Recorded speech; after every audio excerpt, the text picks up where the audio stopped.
How can you tell? I think part of it is just that I know that other people don't worry about that so much.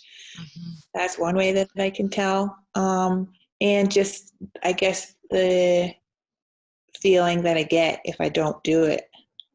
Yeah, that's a great point. The other cue is procrastination. So if it feels like once you haven't done something in a while, now it's really, really hard to get started. That's like a cue. So if perfectionism and procrastination, there's two sides of the same coin.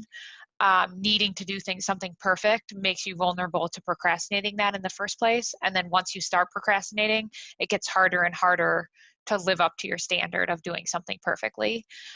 So I'm still up for like striving towards excellence, but using a different strategy when facing thinking around like perfectionistic thinking would be to say doing something a good enough job actually helps me do it consistently over time because I don't have to do it perfectly, but then I also don't procrastinate it. Does that resonate with you? Yeah, yeah. Like, yeah, practicing doing things good enough. That does resonate. I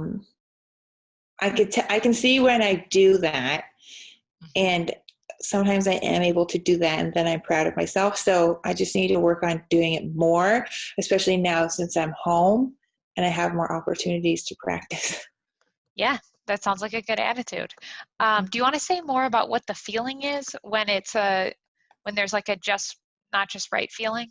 Mm-hmm. Um, a lot of it is kind of just like I feel like I can't relax and like let my mind relax.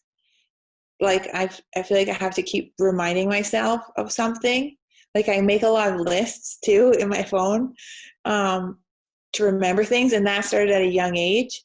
Um, it started because my parents were separated, and I would have to remember to bring things to both houses, and my dad would get angry at me a lot if I forgot something. And I think he actually came up with the idea. He's like, why don't you just get like a planner and write things down? So I was like, okay. And I would get pretty anxious about it because I didn't want him to get angry at me. So I would write everything down.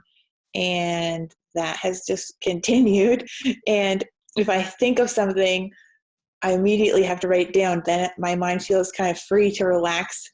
But if there's like something I haven't done or I haven't written down, I feel like I have to keep reminding myself, like, oh yeah, I've got to do that, like because I'm so anxious that I'll forget.